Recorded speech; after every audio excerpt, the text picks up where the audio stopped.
And now, podcasting from the sun-scorched desert Southwest, weighing in at a combined total of 340 pounds, Brad Winchester, Tyler McDowell-Blanken, are Gimmick Infringement.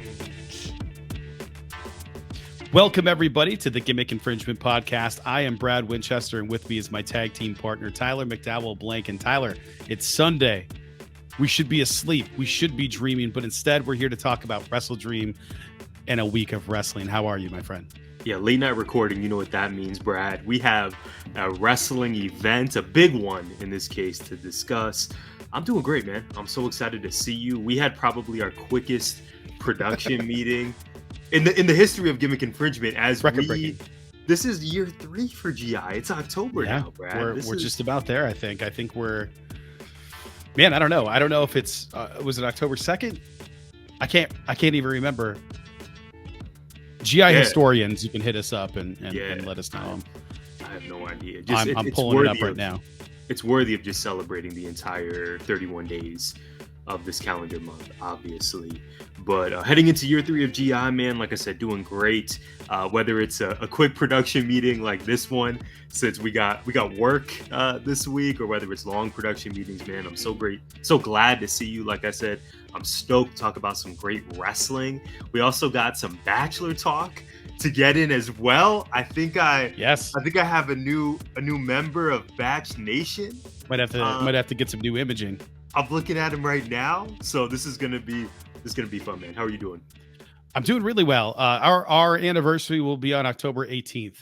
October 18th, 2021. The Friday Night Wars begin. Our first episode, our trailer published on October 8th. So 10 days prior. Oh my goodness. Yeah, man. That was the audio only days, coming in at a buck and a half for those shows. We're going to try to keep it shorter than that tonight, though. It's a tall task, but we're up for it. Yes, we are. Well, Brad, let's go ahead and roll right into WrestleDream talk. So we are going to switch up the flow just a little bit, as Brad alluded to. We are going to start by giving you all the results of the show, and then Brad and I are going to share our thoughts or our main takeaways, our biggest questions. We think it's going to be pretty spectacular. So thanks for joining us for this ride, and let's get it kicked off. So WrestleDream, emanating from Seattle, Washington, the Climate Pledge Arena. Brad, 0 Hour kicked off with an 8-person intergender tag match here. We had Kojima, Keith Lee, Athena, and Billy Starks defeating Shane Taylor Promotions, which in this case was Taylor and Lee Moriarty, Diamante, and Mercedes Martinez. Second match on the card, Claudio Castagnoli with Jon Moxley defeated Josh Barnett via pinfall. Luchasaurus defeated Nick Wayne. And then finally, to close out 0 Hour, the Acclaimed defeated TMDK, the Mighty Don't Kneel from New Japan, consisting of Shane Haste, Mikey Nichols, and Bad Dude Tito. Big shout out to Bad Dude Tito, Brad. You may recall, and those listening and watching may recall, I saw him at that Mesa show like a year ago for the United Wrestling Network. He was definitely the person I left the show thinking like, oh my gosh, he really impressed me most. Great explosivity. I just love using that word, Brad. It makes me feel like I know what I'm talking about. Shout out to Taz too. Great explosivity, great presence. So I thought he really showed out, even though he ate the pin in this case. Moving on to the main card though, let's defeated the Righteous to kick it off. So he retained the ROH World Tag Team Championships for him and Adam Cole. I will tell you, Brad, I did not text you this. I was saving it for us live here. My BR live stream went out during this match. And by the time we got it back, of course, the match was over. That's how it happens every time. Once the feed is back, the match is over and the winner's celebrating. So I'm going to lean on you for that. But I do know MJF retained there. Second match on the card, Eddie Kingston defeated Katsuyori Shibata, so he retained his ROH World Championship and the New Japan Strong Openweight Championship. Nice little celebration at the end for both guys. Chris Statlander defeated Julia Hart. I can't wait to talk about this match. After the TBS title match, the Young Bucks defeated the Guns, the Lucha Brothers, and the new tag team of Orange Cassidy and Hook. So they have now earned a future AEW World Tag Team Championship match, possibly round 4 with FTR. We got that hint a little bit later in the night. This may be my match of the year, Brad. Swerve. He did it. He came home and he defeated a heel, at least in the state of Washington, a heel Adam Hangman Page. It was so good. After that, we saw Ricky Starks defeat Wheeler Yuta. Bryan Danielson defeated Zack Sabre Jr. I was going to say Junior. I guess that's the New York in me, Brad. Danielson won in the dream match. The Don Callis family, the heels, got the win. They defeated Chris Jericho and the Golden Lovers, Kenny Omega and Kota Ibushi. Sammy G got the pinfall on Jericho with, of course, Don Callis interference. Final 2 matches on the show, Brad. FTR retained their AEW World Tag Team Championship, defeating Aussie Open. And finally, what a main event it was. Christian Cage is still our AEW TNT champion. He defeated Darby Allin, and there were some major headlines made regarding this post-match angle.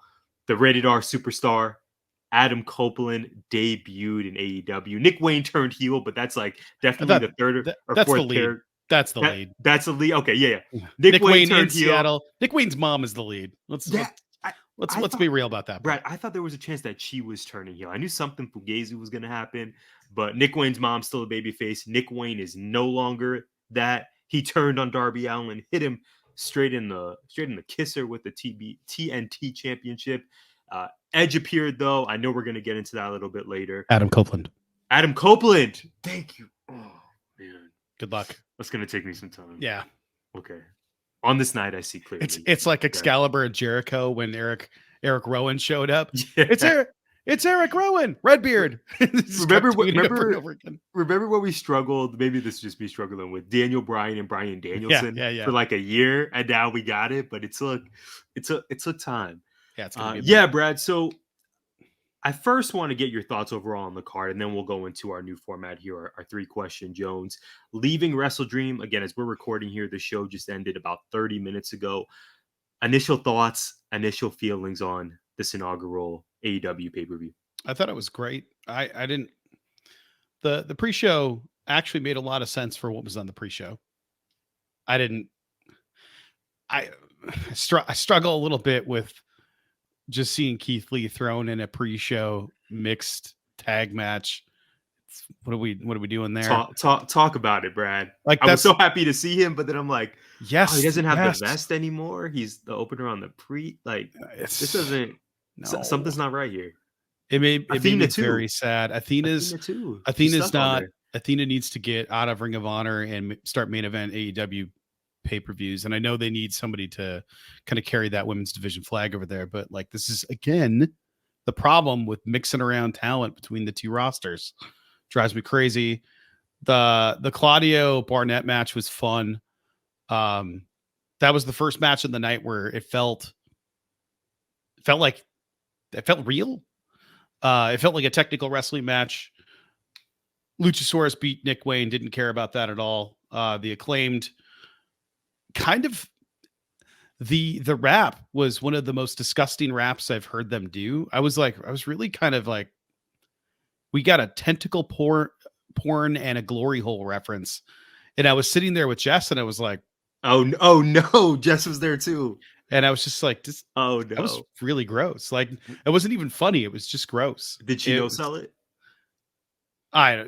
She no-sold it. I don't think she was paying attention, but I was just like, that's gross. She was like, what was gross? And I was like, good. Never mind. You also probably don't know what a glory hole is. So I'm not going to go in there. And Max hit that slapjack line though. That was definitely the best part. No, it was the Retribution? best. It was the best part. Yeah.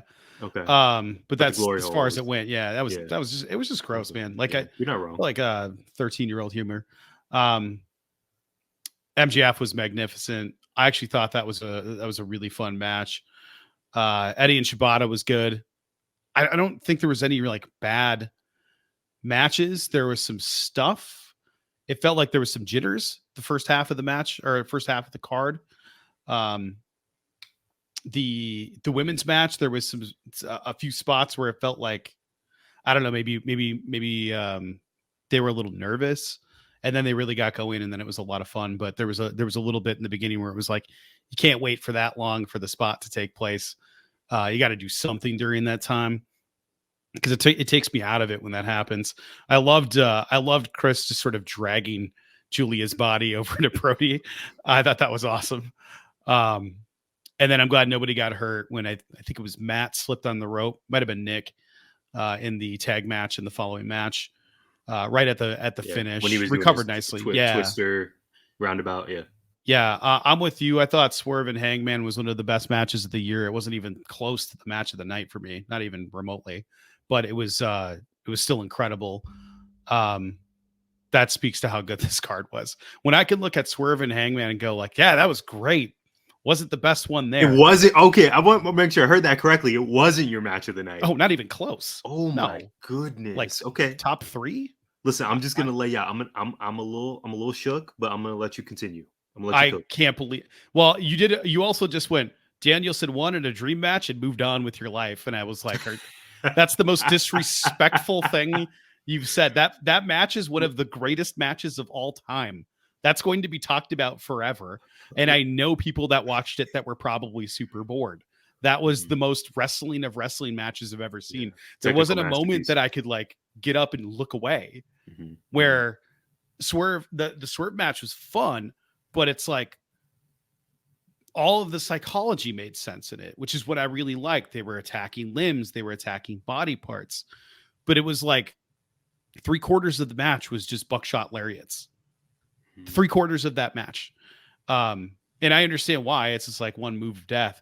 And there was lots of stomps and that kind of stuff. And I thought it was great. I thought that was probably Swerve's best match in AEW.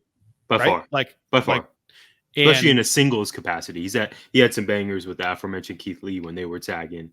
But as a singles star, yeah, by far. Different level. But again, I think this is going to be one of those things where it's like, that's a 5-star match. I'm not knocking it. It's no, you're not. It's a match of the year contender. I just, for sure, like the Danielson Zack Sabre match is probably going to break the scale. I wish that Zack Sabre Jr. knew how to have any kind of facial expression during the match whatsoever. That was a little disappointing. I think that's why Danielson is just always going to be a step ahead of some of these people. He's just so good at everything. I mean, widely considered the greatest to ever do this. Like, pretty rarefied air. I thought everybody in that match, the Callis family against Jericho and the Golden Elite, like everybody was on their A game. The only thing that I could even critique in that entire thing was Ibushi slipped like 20 minutes into the match. Like, what am I going to complain about here? I thought it was amazing, and he recovered really well. He got up from his thing and then forearmed the crap out of Takeshita. It was awesome. Can I tell you? I forgot Will Ospreay was on this card. I did not. Like when we rolled into this match, I was like, oh yeah, that's right. Will Ospreay is in this equation. Forgot about that. Yes. After getting cup treatments. Yes. Hopefully everybody's healthy there. Yeah, absolutely. Get that Kenny Will standoff was pretty cool. FTR, Aussie Open, good as we thought it was probably going to be. I thought it was really good. Yeah. Wasn't my favorite FTR match. I actually like the Aussie Open match with FTR better in Japan. That was the first, I think, New Japan FTR match I'd ever seen, and it was great. I believe they went there on like very little rest. Like they wrestled, I think they had ROH and then got on a plane and flew to Japan, and I'm pretty sure that's where they dropped the New Japan titles. And then that Christian Darby match was unbelievable. That, I know wrestling wise, it wasn't match of the night, but that might be one of the, I don't know. It's top 3 with, I can't, man, like now that I'm talking about it, like I can't really figure out where to put any of them. I don't know that I have one that's better than the other because they're all very different. Yes. Yeah. I beat you to it. Yeah. Swerve and Hangman felt like a classic sports entertainment wrestling match. And like it had a little bit of all of it. The psychology was great. The acting was great. And the crowd, booing the Hangman, crowd, who's been the biggest baby face, the most consistent baby face since Yeah. AEW started. Just 95% of the audience just booing him. They were saying even, we're gonna have to bleep this out. That cowboy to Hangman Page. I thought they were just gonna go extra hard for Swerve. I didn't realize that they were gonna be anti-Hangman at the same time. I thought the crowd played a huge factor in that match, Brett. If anything happens here, I'm going to increase the volume on that part because there's no way I'm going to have time to find that and edit it out. It's just not happening. But yes, the crowd did say that. I don't. I'm going to bed early. Listen, man, I love that match so much. I can't even contain my language here. It was pretty unbelievable. I skipped over Ricky and Yuta, which I should not have, although I didn't want it. I thought it was good. I didn't want it at all. I thought it was good. Both of those things are true. I will always love Ricky giving somebody a Rochambeau. It just felt like a transitional match. It felt like this was a Dynamite match that got put on the pay-per-view to set up a bigger match down the road, because they kept talking about how Ricky's just looking through Yuta, thinking about Bryan Danielson and looking at Moxley and all these things. And I was just like, well, if that's the case, then why is it here? I know it's to showcase those two talent, but if you're going to talk about it like the match doesn't matter because it's going to set up a different match down the road, then I don't care about this match that much. It's different if it's for a contender, like a belt match, like we had the number one contenders matches on the card, but for this match to take place between Ricky and Yuta just sort of like in that promo backstage thing, which was probably his best promo in the company, to be honest. And them having this match on the card, I think it's a cool spot for both of them. I don't know what purpose it served other than a transition. So I don't know. I didn't really need that on a card that's like 100 hours long anyway. So yeah, 14 matches. It used to be forgivable, man. Like I used to love it. I used to think AEW, yes, give me the 4-hour pay-per-view because we only have 4 a year. Now we're heading into our 8th fucking pay-per-view in December. So if TK can't get us on Max so that we don't spend, it's going to cost $400 a year to watch AEW. That's absurd. That's ridiculous. I don't want to do this anymore. Like, you're going to have to convince me with something. You're going to have to promise me that you're going to like resurrect somebody from the dead to come back and wrestle on this card. Like, yes, I want to see it happen. I want to see Tony Khan Frankensteining somebody and then getting them in the wrestling ring. I don't know who it is. Dig up Bruno if you have to, but I need them to make this a bigger spectacle if I'm going to drop $49.99 every month. Some people might hear this and be like, oh, you're just poor. Yes, correct. I'm a teacher. in Arizona. I'm a teacher in Arizona. The state we love, the state that raised me, but it's Arizona. We got some issues we're trying to work out here. Didn't raise me. I wish Michigan was warmer. It raised me, but you need to get a raise, my friend. Tell me that isn't tough. Well, and accurate. Yeah. I mean, everybody deserves a raise. That's true. I don't know if I deserve a raise. I just want what I deserve is all of this stuff to be cheaper and on Max. Thank you. Yeah. Tony Khan for listening to me. I think we're getting closer, Brad. I hope. Invite me back to your media calls. Thanks. That would AEW rep if you're listening. Thanks. That would feel nice. Yeah, man, let's get right into it then. So we heard a lot of your thoughts there, Brad. I think you and I are in agreement that this was definitely a win for AEW. Not necessarily a win for our bank accounts, but a win for AEW. Great show. And in many ways, I think definitely enticing the audience to tune in come Wednesday, which I think is also something maybe we don't discuss enough is, okay, you and I are always going to tune in and, we just love wrestling. But is this going to bring people to Wednesday night? Like, is Dynamite going to be destination viewing? And I think you could argue there's a lot on this card that would prove yes there. So here are the categories we're going to close WrestleDream with, Brad. We're going to discuss something we liked from this show, something we loved. It could be a match, could be a performer, could be a Sean Kemp cameo. And then our biggest question leaving WrestleDream. So let's start with Brad, what did you like from this pay-per-view? I liked a lot of things. That's why it's difficult to narrow this down to one. What I liked the most was Julia Hart being on a pay-per-view event. I like that very much. Julia Hart's character is so good. Her presentation is great. She has grown so much as a performer. The entrance, My goodness. like that's a superstar level entrance right She there. looks great. Yes. She has a great presence. She's competent in the ring and looks really good. I didn't think she looked like the spot was too big for her.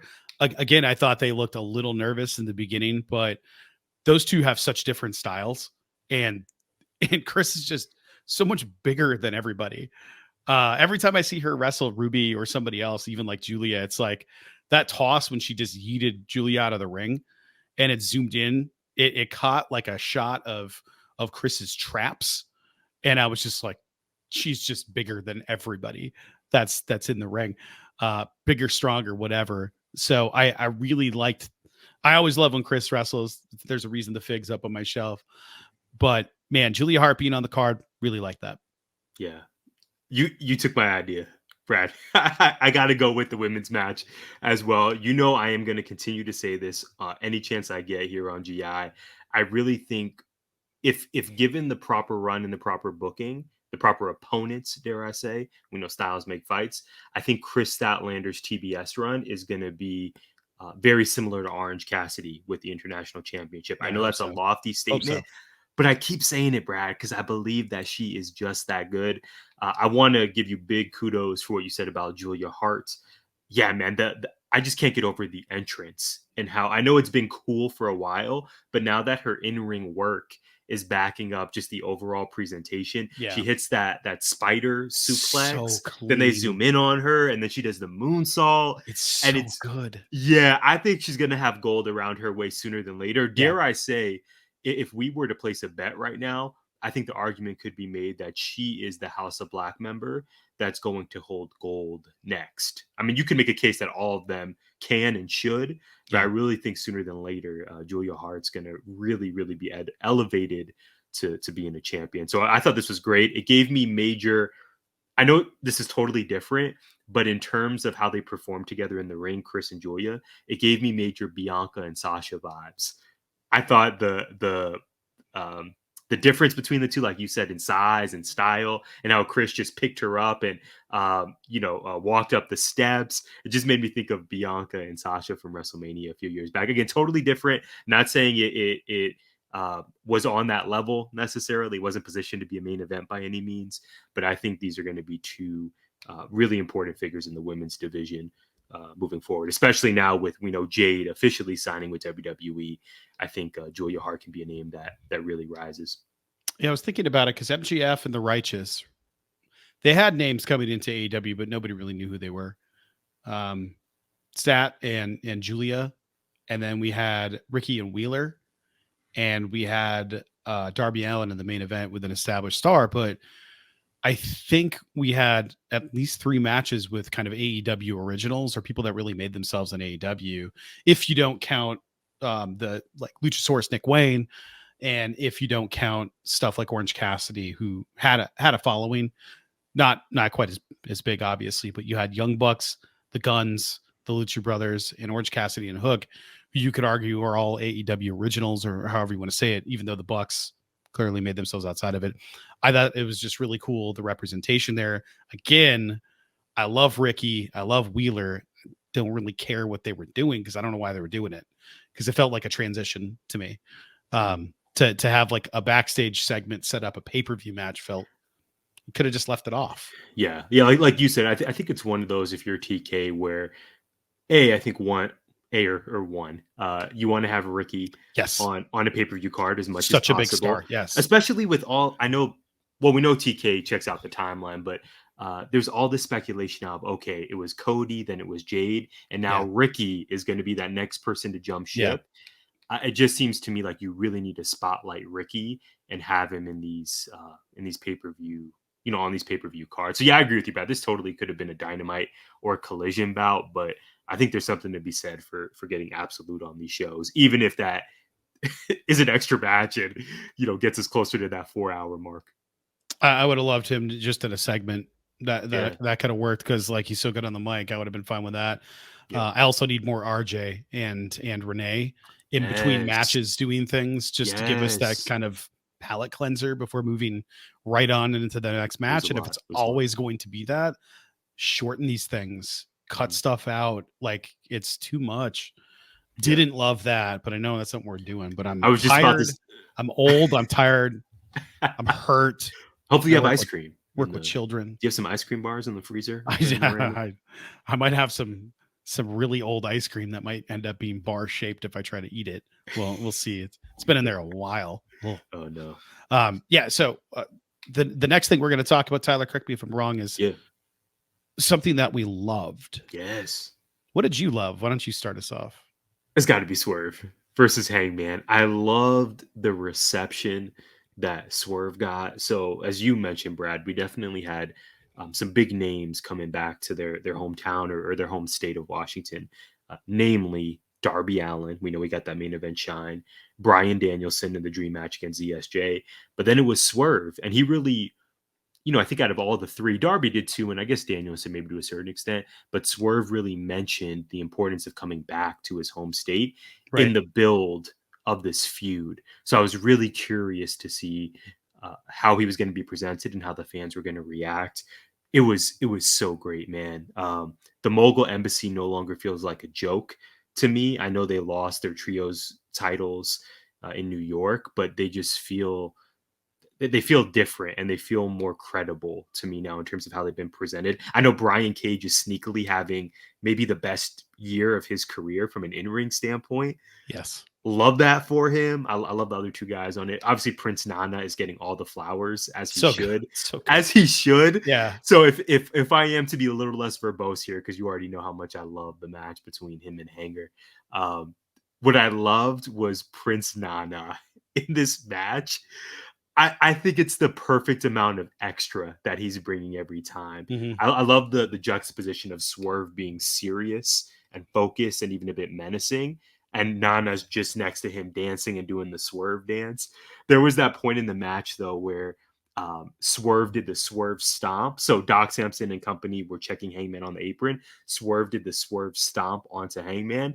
And then the camera catches Nana in the picture doing the Swerve dance while walking backward. And I said, okay. Yes, amazing. Okay, if Swerve, that's what I loved most from this card. If Swerve is not the first Black AEW World Champion, if this does not happen by the next WrestleDream, we riot, Brad. We will have no choice. It needs to happen. I want it to happen, and I'm just so happy that he picked up the dub here. Yeah, it's hard to argue with that. I was looking at my notes, and I wrote down Swerve and Hangman are match of the night so far. Also, his kill shot gear got overlooked. I think he had the kind of the bullet thing. He had the crosshairs on his. What the hell just happened? Did you see that? If you're not on YouTube right now, please what go was here. That? So literal hearts just emanated from Brad's mouth on screen. There it is. How did you even do this? Yeah, it's the easiest heart with your hands I've ever seen in my life. This isn't my forte. Oh my gosh! Hold it up to the camera, ladies and gentlemen. This is great. Important. This is great. It's great content. Clearly, I don't know what the hell. You know what? It is something that I indeed loved. Oh my gosh! This is a game changer, Brad. It was wonderful. Oh my god! What in the? We're gonna have to talk about this at some point. I don't know what that was, but it was. I don't know either. This is. I feel like there could have been a heads up here, StreamYard. I don't know what the hell that was. It surprised my ADHD late at night when I'm all like hopped up on Adam Copeland juice here. Yeah, I just can't do it. Okay, there's like 87 things I loved on this. Okay. John Moxley on commentary. Protect him at all costs and get him on commentary all the time. The end of that match, I said, holy shit. What did Mox say at the end of that match? Exactly the same thing I said. And his feet were up and he was leaning back in his chair. He didn't have a script. He was just on there going, you know what? this is incredible wrestling. I love this wrestling. That was awesome. I did love that. I really liked, I kind of loved getting that lion salt again. The lion salt was maybe the cleanest lion salt Jericho's done in AEW. Yeah, it He was got smooth. height. He landed flush, but he didn't have to springboard off his hands. Dude just got in the air and flipped over, and I thought that was really impressive. And it was right after the Golden Lovers. Yeah.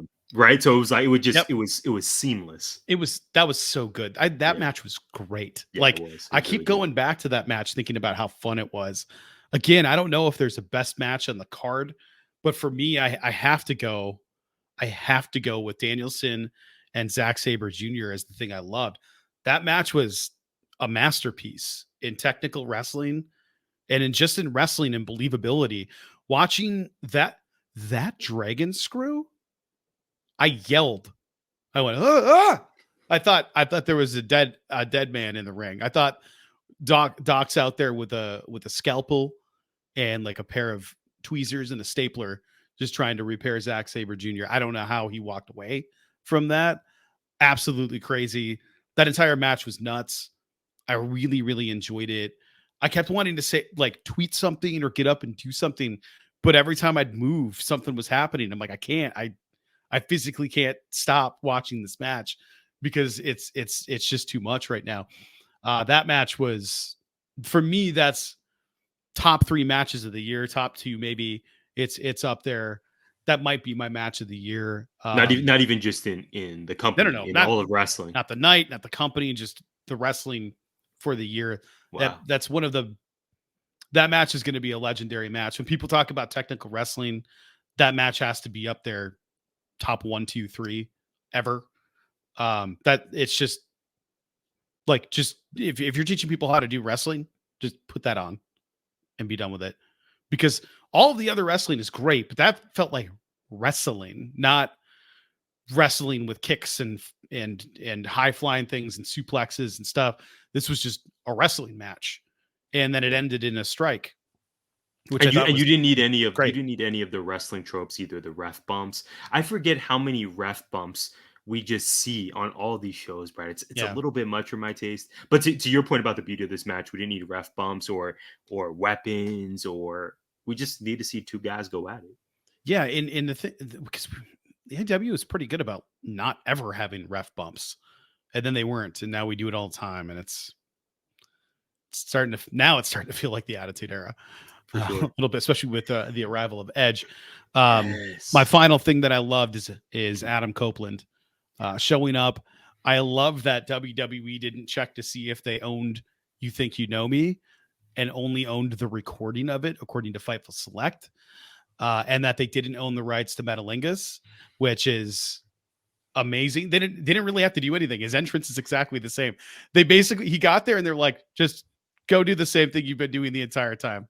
Yeah, it's just so funny. The same pose. They spared no expense on the fog. Tyler, machine. You're given the 2 sweets instead of the rock and roll, and I'm now rocking and rolling. What is happening? Is this a setting you have on StreamYard? You try it. Back up a little bit. Let's see what happens. And I gotta do okay. There you go. I've been to many rock concerts in my life. This it's not happening for me. This has to be a Mac update. Wow. Has to be. That's legit. I'm gonna have to find. I'll never know the feeling. Let's go. Oh my God. Let's go. YouTube, 19 Media Group, Gimmick Infringement. This is not only a dawn of a new era in AEW, according to Tony Khan. Brad, dare I say, this is a new era of GI with these elements that we have. Is elements the right word? Wait, hold on. Let's see. I think it's really good. Yeah, I thought so. Okay. So we get. I'm speechless. I kind of want to flip off the camera, but I'll wait till we're done. Because I don't know what'll happen. Yeah. I'm going to go to our last category. Biggest question that you have after WrestleDream. For me, it's exactly what you just mentioned, Brad. How did Tony Khan get Metalingus? How did they get this song? I thought for sure that was going to stay with WWE. So once we got the You Think You Know Me, he came out, the fog, the rock on, rock hard.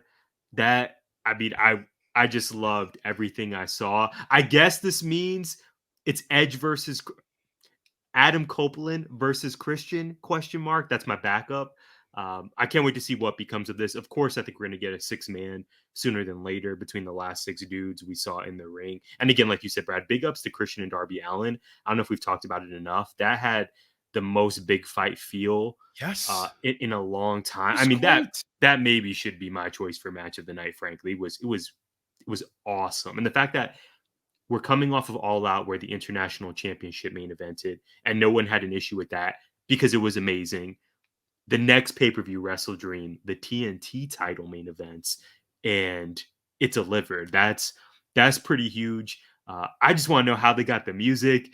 Edge, Adam Copeland, I'm so happy he's here. I can't wait to see what becomes of his first feud, and maybe we get him versus Christian at Full Gear. I'm just all in for all of it, Brad. Alter Bridge is its own thing. It's a band. So if they only have rights exclusivity on because I guess it's weird how the music rights work. I think they pay on a like per use basis. So WWE would never have had rights, but I'm not sure what kind of contract they had, if any, because like where else are they going to use it? Adam Copeland was signed to WWE, so it's the same thing with the Hardys. The Hardys have their WWE theme because it's like a rights-free song that exists that they used on Spike TV and advertisements back in the day. So that's true. So this song just happened to be out there. I thought they might go with that other song that he used because Edge's themes were that theme and then that like You Think You Know Me, and it's just like 90s grungy music sounding stuff that was a little bit techno because he was the Edge back then and had the really, really, really stupid looking glasses that were cool in the 90s. So I don't know. My biggest question is kind of like you. What are they going to do with all of this, and how does this change the shape of AEW? And does Adam Copeland go to Collision, Dynamite, Rampage, all of them? What do we do? But I can't wait to see what those guys do together. I hope they get back together. I would love for them to bring back I don't know, anything together. I would love them to come out for the benefit of flash photography. I think that would be a hilarious shout out. Can we get a Los Conquistadors shirt on Pro Wrestling tees? Yes. I think there's a lot of potential there, and having two guys that are so experienced now in the locker room as potentially the veteran guys that are back there. I mean, obviously Sting is the most veteran guy back there, but Christian seems to have, according to literally all of the wrestlers ever, one of the best minds in the business. And you pair that up with somebody as successful and as smart as Adam Copeland. I can't wait to see what kind of creative stuff they come up with. So really excited for that. Really excited what Nick Wayne does. I hope Darby takes like 6 months off here and just recovers from that spine landing on the stairs. Good Lord. Eventually like a bone's going to come out of his mouth. You would think that dude is straight Gumby. I don't know how he keeps coming back. It doesn't make any sense, man. It doesn't make any sense. No. I was going to say something I forgot now.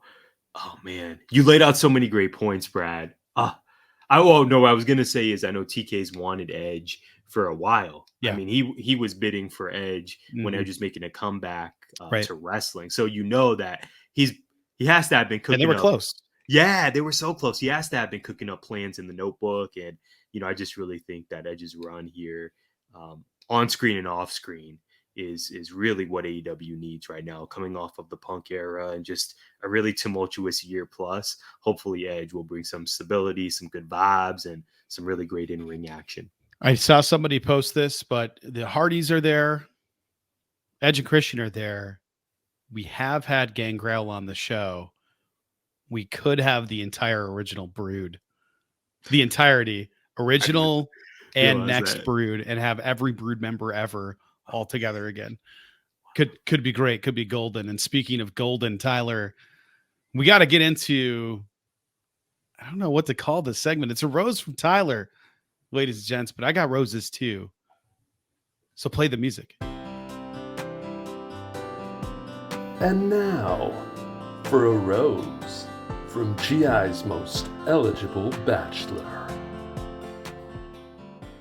I think you should lead this. You should lead this off, Brad. Is this going to be a historic segment for us? I have notes in here, but I don't remember us. Like there are a few people that I remember in particular. We're going to talk about it. But I'll let you go into this. Other than I will say that I did watch the Golden Bachelor. Jess watched it with me. We are going to tune in again. And as soon as it was over, it went to Bachelor in Paradise, and my TV went click. Could not turn that off fast enough. Had no interest in watching those jabronis. It's so much different when it's like, all right, how do old people date? How do you find love in your 70s? What app are you going on? Are you going on Tinder? Like, what is the thing that you're doing to try to find a partner that late in life? I popped huge for the hearing aid when he was getting dressed. Like, I cackled, putting on the suit that cuts to him putting in the hearing aid. That was Absolutely. early. That was within the first few minutes. Yes, first couple of minutes before he gets picked up and goes. And that was before the ladies start getting out of the car and everything, including Jimmy Kimball's aunt. Amazing. Here's what I'll say. Yeah. His story of his 40 plus year marriage was absolutely gutting. Made me so sad. He got all emotional, then I got all emotional, and I was like, I don't want to watch this. There's going to be so many people that are like, yeah, I love them. They're dead now. And now this is my last shot. And hearing that is so effing sad, man. This is my last shot at love. This game show is my last shot where there's 22 contestants and one winner. Oh, rough if you didn't get a rose that first night. And there were several that weren't. One that almost didn't, that I was afraid was going to commit a homicide, and that was Kathy. Kathy gave me big time the mother from Tangled vibes right before she turns into dust. I was shocked at the immediate making out in this show, where I was just like, all right, yeah, you sang a song, you have some cake, whatever it was, and then it's like, oh, they're kissing. Oh, geez, they're kissing. The ladies in the room seeing it happen, and then cutting to like devastating looks on their faces. It was like, this is so effed up. It's different if it's a bunch of like young, attractive people versus like a bunch of older, attractive people who think that there's no shot outside of this that they're going to be able to find love. I don't know why anybody would get out of a car and start sounding like a bird, Tyler. I have some questions about a lot of this. I think you and I agreed that Sandra was going to be like she was one of our favorites coming out of it. I got a little worried right out the gate when she got out of the car and started saying some crazy stuff, and then it was fine later on. Yeah. I don't think she's winning by any means. I know she was in my top 3 on our official preview last week. I think that's more my own heart speaking and less of who I actually think is going to make it. Yeah, that was a really interesting reveal by her. She came out hot, and I think Gary was probably a little scared. Yes, but he kept terrified. her. He kept her, and there seems to be somewhat of a vibe there. So I think she's going to be around for a while. But I think already though, Brad, we definitely have some potential front runners in this group. You mentioned Faith. Who had the guitar and sung to Gary, which was really great. We had, who's the fitness instructor? I have her name here. Is that Ellen? Leslie, Leslie, I believe. Okay. Yeah, Leslie, the 64-year-old fitness instructor. Yes, that's right. Instructor from Minneapolis. She came in full of confidence and vigor, and I think Gary really respected that. And then finally, Teresa from New Jersey. When I tell you, Brad, I had no idea there's a Teresa who spells her name with an H from New Jersey on this season. My mother fits that description as well. She's much blacker than this Teresa on Golden Bachelor. This Golden Bachelor lady is white. But I will tell you that I'm already rooting for her just off the bat for those reasons. But she kissed Gary during the season premiere, so she may even be a front runner here. There's a lot happening. When you were texting me your real-time updates, or not even updates, but just how you were doing, because we were watching simultaneously, but I wanted to know, how is Brad doing? How is this landing with Jess? The fact that you were genuinely finding joy from watching this, Brad, it made my entire year. I did not see that coming. I agree with you. This is why the move was so brilliant by the Bachelor franchise. I don't always give them credit, but I think we have to here. I think this season is going to be uber successful. Like you said, it's really a social experiment. How do the elderly date? And the fact that it seemed to just be presented in a really authentic way. They even had a dance party, and like you said, the hearing aid. It didn't seem as exploitative as other seasons of The Bachelor and Bachelorette are. It felt kind of fun. Yeah, far, fingers crossed, because we know with Batch, like this can the vibes can change in a week once we learn a contestant's racist and just has other skeletons in their closet. The fun is significantly decreased. If we can assume these are all decent people, I'm just so in for this season, man. I'm so happy you enjoyed it. I think that Gary and his 22 lovely women are really going to be trailblazers. This is going to be a monumental win for the franchise. I think it's going to be a massive success. I liked it a lot. I can't say loved it because I had to look away in horror at how cringe. The secondhand embarrassment was so strong. I don't do ceremony. I don't do well with it, and to watch that, I was just like, these are just human beings. And then, I mean, they're cutting it up to make maximum cringe because it becomes addictive because people want to see a car crash. But with the elderly, I don't know that I really want to. Yeah, like it could literally be their last chance at love. Dude, we might not have people make it through the season. Like there's a legitimate possibility that something happens. Like half of those people are a fall risk. Like Jerry was dancing and stuff, but he also looks like a dude that if somebody's in a rush and bumps him hard enough in the hip, he's going down like a sack. He was doing his he was cutting the rug too. Yep. You popped me though with Teresa being a photo negative from Wakanda though. That got me. She is a white woman. My mother is not. I know several Teresas with H's, and your mom's the only one that's not. So two Americas, I guess. Let's go. That's man, two Americas. Let's I guess let's get into WWE talk. There's stuff happening there too. I did not watch NXT. I did not have time. I heard it was great. I heard there was some really good stuff on there. I did catch bits and pieces. I was hoping Ilya Dragunov would win. He did. He's my guy. I've loved him since I saw the Gunther matches, the Walter matches at the time. Love that he gave big shout out to Gunther and his career, helping make him Tiffany Stratton as well. But I know you got questions for me. I got a question for you. So let's get into it. Yeah, man. So I caught No Mercy, let me say, and it was really, really good. I'm shocked that Carmelo dropped. Tiffany Stratton looked great against Becky. Some really awesome stuff. And big ups to Trick Williams as well. I did not expect him to win, and he's the new North American champ. But Brad, I want to talk about, you may see this coming, the conclusion of Friday Night SmackDown. LA Knight is back. He's teaming with John Cena to face Jimmy Uso and Solo at Fastlane. And I really think it's time for us to talk about what a year it's been for LA Knight in WWE. I want to know, in your opinion, has he, how do I want to phrase this?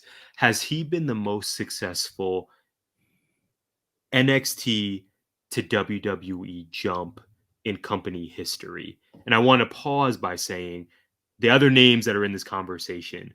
Kevin Owens. You don't have to continue. Zayn, Finn Balor. LA Knight, the reactions he's getting, Brad, the pops, it's sustained, and I think it's really special. I know his NXT run was nothing like these other guys, but how he's being presented and how he's being received on main roster. Yeah. Maybe I'm just really living in the moment, Brad, but I don't know who's been receiving reactions like this guy. Maybe Cody last year, but I just think he's on a really, really big time level right now. If we're just talking reactions, sure, but like if we're talking call ups, Bailey, Sasha, Roman. Oh yeah. On the men's side, Roman Reigns. Yeah, like nobody's bigger than Roman Reigns. He's been champ for 8,000 days. Wrestled 3 times during Accurate. that time period. Yeah. The bloodline's still a thing, even though it kind of feels like nobody wants it to be a thing these days because Roman's not a part of it. It seems it's dreadful. They should have go back to it. I'm just going to say it until I die. Cody should have finished the story last year because now we're here. This is stupid. And LA Knight, yes, successful, probably monetarily, probably long-term, no. In terms of having that larger than life presence that they can put all over the place and be the face of the company, it's Roman. But LA Knight is definitely up there. He's my favorite thing going in WWE right now. Might be my favorite thing in all of it. He's the reason I want to tune into SmackDown because I'm saying a lot of the stuff on SmackDown I don't want to tune into.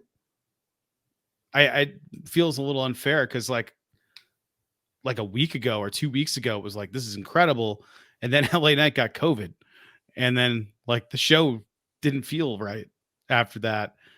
And this week it was okay. It was a good SmackDown. I didn't think it was terrible or anything like that. I just, aside from the last 10 minutes, 15 minutes, I was like, I'm good. But yeah, I don't know, man. I don't know how to measure it because he hasn't done anything yet. Yeah. Or he's even getting just reactions.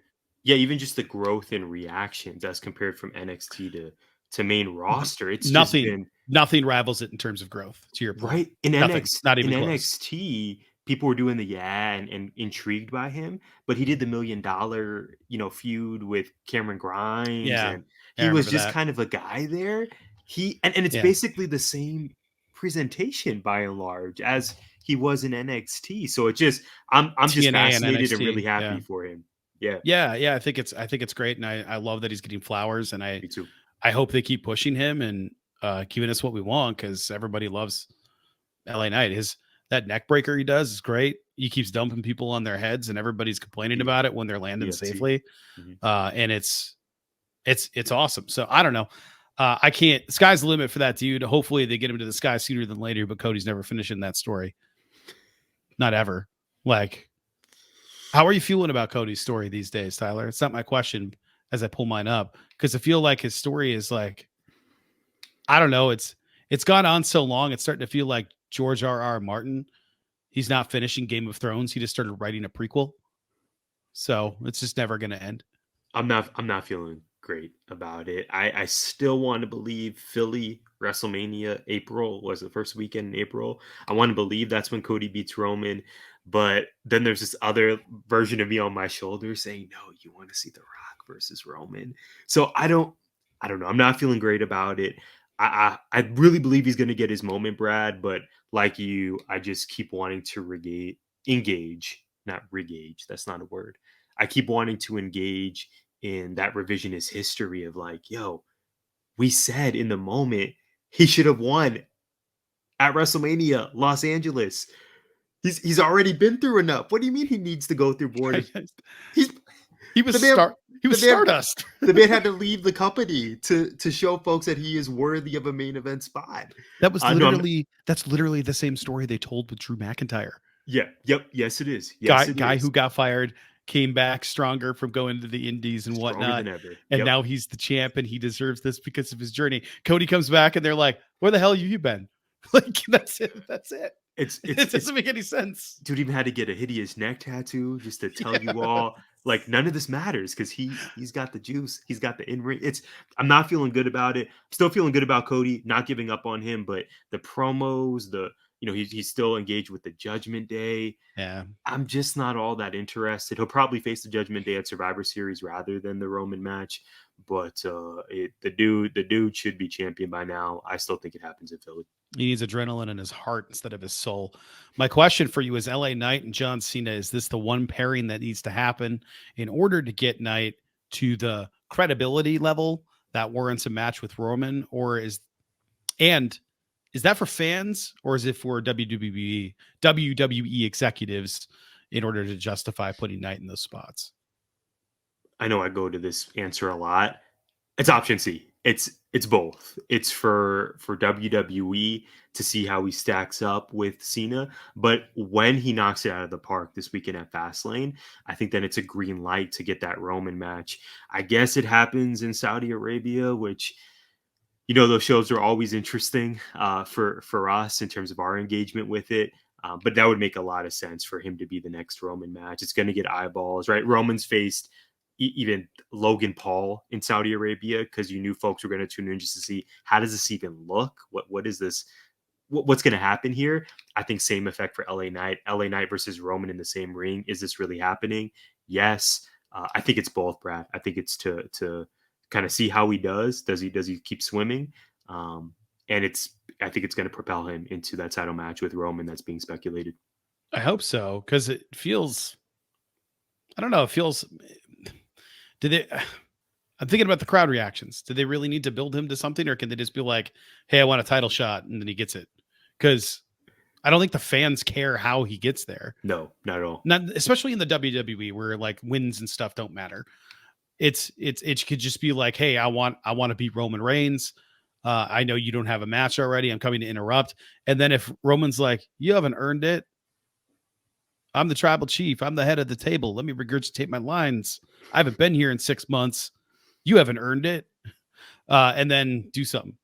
My guess is that he'll end up fighting Cena before he fights Roman. But I don't really care what happens. I just want to see it happen. And I don't know what they do. I have no idea. All I know is that the way that I feel about LA Knight is this. How am I supposed to follow that, Brad? Let's just keep it rocking, Tyler. Just keep it. What cue the there we go. All right, I've had enough of you. I've had enough of this. What did we miss from the week, Brad? I got to WNBA finals are set. New York Liberty, Las Vegas Aces. The dream matchup is going to happen. I can't wait to see it and talk about it. And there was an arrest in the Tupac murder. Unbelievable. Decades and decades that was my list. Ago. Yeah. I got to read more into it, but seeing that headline, it's still pretty jarring. Yeah, that's what I had on my list. The Ahsoka finale happens this week. It was a good episode, and I'm happy / sad that it's going to be over, as is Only Murders in the Building. This season will be done this Tuesday. Sad to see those shows go, but Loki picks up right after that. And you know me, my reality TV is starting soon. I'll have the Golden Bachelor to fill in some time until the Curse of Oak Island starts back up again. Cannot wait for that. But for this week, last week before fall break, Tyler, I am looking forward to some rest. That's it. That's all I got. Let's go. I love that for you. You can find our articles on wrestling, pop culture, and more by visiting gimmickinfringementpod.com. As you may have heard, you can also follow us on X at GIPod19. We thank you so much for being here, and we hope you'll join us again for the next edition of GI. Gimmick Infringement is a part of 19 Media Group.